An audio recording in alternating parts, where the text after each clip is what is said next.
All right, this is another video book review. This is David Gemmell's Legend, and sorry for the voice, got a little bit sick, but I'm still gonna do the review even though it hurts. Now, wow, okay, so all I knew about this book going in was it's a classic, it's older, but it is a masculine book where lots of action happens. That's kind of all I knew. So I gave it a shot because it was in between books and I wanted to just get a quick one out of the way that I knew was highly recommended. All right, what I got was just, it actually exceeded all expectations. It was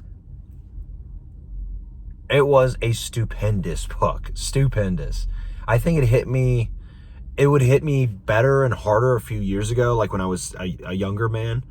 But it was still fantastic because of all the action and all the hugely masculine moments, right? Like I think that would hit harder when I'm younger and I've got more, testosterone running through my veins, but it still really slapped. It hit. And I thought about why is that? And while I was sitting there, it was helpful that I had read a few reasons, right? But it helped that I had just finished the Relic of the Gods, the Echoes trilogy or whatever, Echo Saga, Relic trilogy, the Philip C. Quantrill books, right? The first three books. And I had noted there that there weren't, like, the setup wasn't there. The setup for the scenes, laying out like any of the setting, whether it be the style of the clothes people wear, the cultures, how they differ on people, it like that was kind of washed over a lot of times. In this one, things are described really more eloquently and beautifully than I expected. Like the metaphors and similes used to describe structures and also people in relation to both nature and the world around them, right? To include the nature is a lot of times it makes me, I had to highlight it because it was just so, it gave me such a clear picture in my mind of what this character or this place, what it was supposed to look like. And having that in stark contrast to what I just had read was telling. And it really bumped up points for me for that. And just not only that he set up things, right? I expect that, but that it was so beautifully done.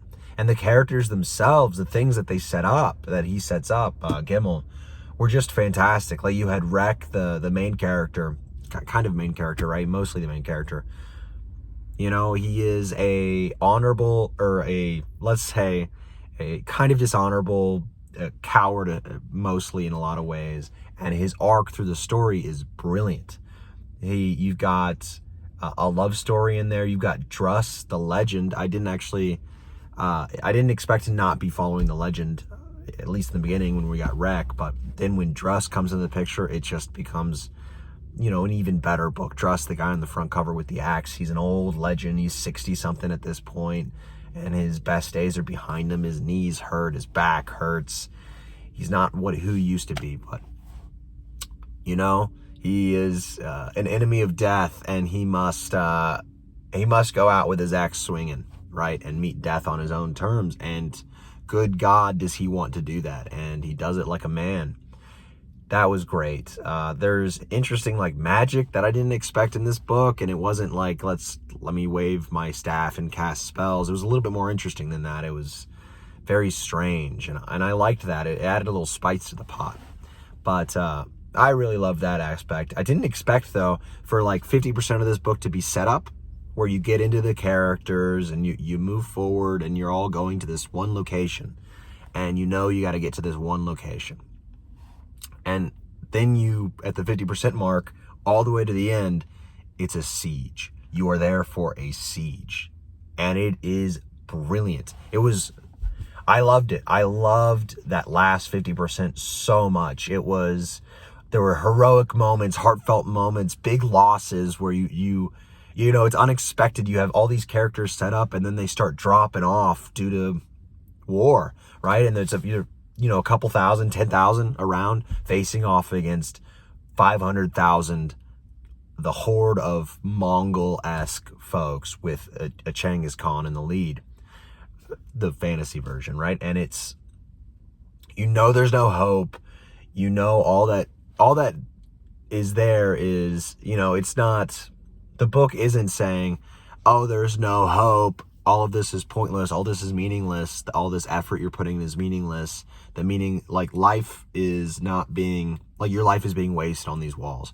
That is not at all what happens. What happens is, hey, there is meaning in sacrifice. There is meaning in heroic moments and heroic deeds, even if no one sees them, right? Even if the tale is not being told later down the line, there is worth in that. And that was like, I don't read that. Like, I don't read that in books, and it's, anymore, right? Like, I don't see it very often. And this one, it's like right in your face. Like, all right, what are all these characters with all these, they're not all like coming into it heroic. You have all these different types of people all being thrown into a siege, and this is how they respond to it. And this is how they, and most rise to the occasion. And it's a beautiful thing to see. And it's not like, okay, let's rise to the occasion and everything's going to be perfect. No, you will rise to the occasion and you're going to fail. And a lot of you are going to fail and things are going to go poorly. But the purpose is not in the win. The purpose is in the trying to do what you can in the face of defeat. And that was great. That was great. Just try, just keep trying. And that, I think I heard somewhere from some other reviewer at some point, I haven't read any reviews or seen any reviews after reading it, but I saw a review a long time ago and I added to my list of my TBR, right? And I'm finally getting to it a year or something later. Anyways, I think David Gemmell had cancer. I don't know if he's alive or dead at this point, or if the cancer was terminal, but I know he had cancer from what I heard. And so a lot of this, you really feel him. It almost feels to be David Gemmell coming to terms with death and how he'll face it. And that was, and death comes into death is a character for a little bit, like this book definitely revolves around death, and how it portrays it is just such the opposite of, the modernist nihilist feeling. And it's just a breath of fresh air and really beautiful writing in a lot of places that I didn't expect. It wasn't Son of the Black Sword, really fast paced, not really beautifully written. This was really fast paced, beautifully written, and it took the time to breathe and have character moments. It was just fantastic in that way. And I also want to point out, because I thought this as I finished, a little bit after I finished and I was really digesting the book, I was thinking, wow, this is like what I wanted in 16 Ways to Defend a Walled City. Is that what it's called? And if you remember or saw that review or heard anything about it, and I think I even put on most disappointing reads of 2024, it was a book that was about a siege, a city defense, and it was just, boring and cartoonish, and the villain was not interesting. The main character wasn't interesting. The one who had any kind of things fleshed out about him wasn't interesting, and it wasn't done well. The humor wasn't funny. It was not a good book, at all for me.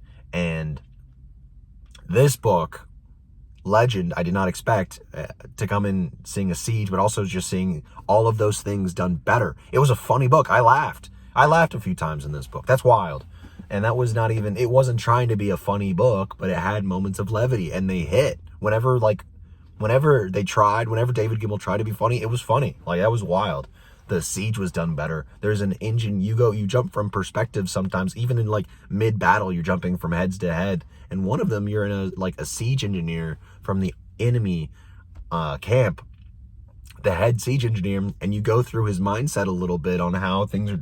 He designed the siege towers and what kind of problems he ran into, how it was solved and all that. And it's just, in those few pages, I think it was 3 or 4 pages of just this dude who you never see again, it surpassed all of the engineering that 16 Ways to Defend a Walled City had, all of it. And it was done in 3 or 4 pages in this book. So everything was done better. Absolutely everything was done better. Do not read 16 Ways to Defend a Walled City if you haven't already read Legend, because Legend is just wildly, wildly good. So good. What it tried to do, it hit.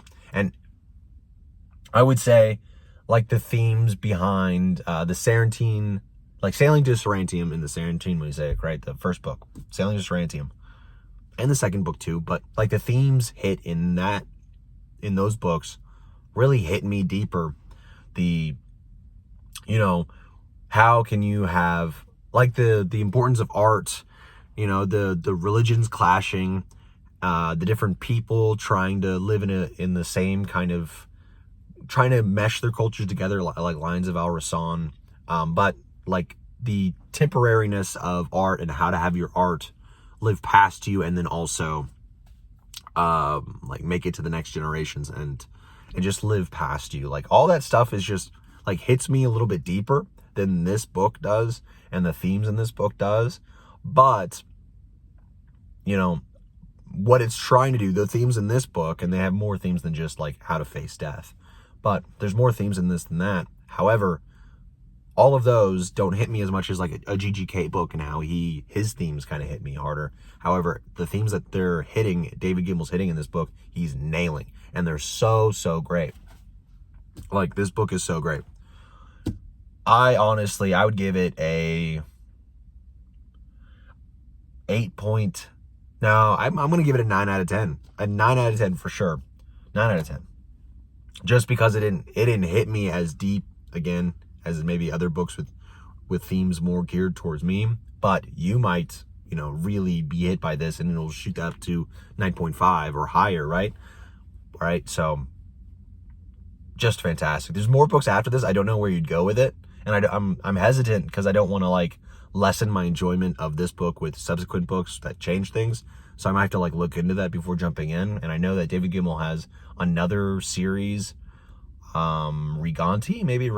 I don't remember very well on that, but that might be a series I might try just so I can keep, if the next books in these series like kind of get progressively worse, I'll just move on, keep the love of this book and move on to a different series. Because David Gemmell, his writing is great, right? His writing's great, so no reason not to keep reading David Gemmell. Anyways, 9 out of 10, great book, would recommend to anyone. Just a fantastic, fast-paced, heartfelt, empowering, heroic book.